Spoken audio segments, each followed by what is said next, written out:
Pour ceux dont l'envie d'évasion n'a pas été assouvie, cap sur l'Afrique pour la suite de notre périple dans les déserts les plus étonnants de la planète. Celui de Lompoul au Sénégal est assez unique par sa taille d'abord, vous allez voir, et parce qu'on y trouve de l'eau et des plantes. Patrick Fandiot, Clément Diroma et Tristan Lepé vous dévoilent le mystère. Il a la réputation d'être un désert de poche, à peine 18 km². L'un des plus petits au monde. Par endroits, il prend l'allure d'un mini-Sahara, la légendaire étendue de dunes située un peu plus au nord. Ici, nous sommes à Lompoul, unique désert du Sénégal et terre d'éleveurs de dromadaires. Comme son père et son grand-père, Omar est chamelier, ou plus exactement, arabatier, le nom donné à ceux qui s'occupent des dromadaires. Après 15 jours sans boire une goutte d'eau, escale désaltération pour ces camélidés élevés dans ce mini-désert chaud de Lompoul. Il faut s'en occuper tout le temps pour qu'ils aient toujours l'air de bien se porter. Et il y a une vraie technique pour apprendre à les guider dans ce désert et y balader les visiteurs. Mais il n'y a presque plus de visiteurs dans ce désert depuis le début de la pandémie. Sous ces tentes, en toile blanche, un des campements touristiques presque abandonnés au pied des dunes. Un site qui est le point de départ idéal pour une visite dans les méandres de cette petite mer de sable. Notre guide, Mamadou, 32 ans, fils de Lompoul, de ce désert en lutte contre sa désertification. Nous sommes dans une zone où la mer n'est pas très loin, donc nous avons beaucoup de vent.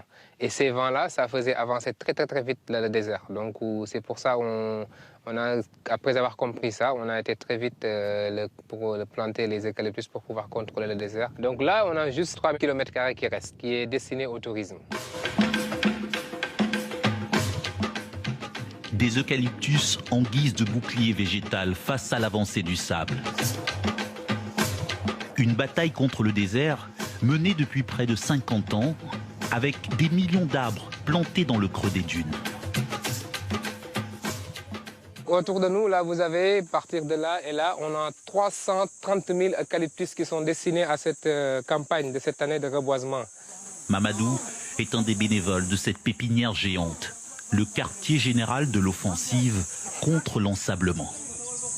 Des plants comme un rempart vert pour faire de ce désert une terre cultivable. Voilà, donc nous avons une rangée d'eucalyptus qui sont prêts à être plantés d'ici 2 semaines. Donc on attend juste que le sable soit très bien mouillé pour qu'on les plante. Donc après 3 mois de pluie, on n'a plus besoin de les arroser, donc jusqu'au prochain hivernage. L'hivernage, une période de pluie qui dure parfois jusqu'à 5 mois, de juin en octobre. De quoi changer le visage de ce désert, transformé en une inattendue oasis de culture maraîchère. Plus haut, au-dessus des dunes, sur la ligne d'horizon, le bleu de l'Atlantique.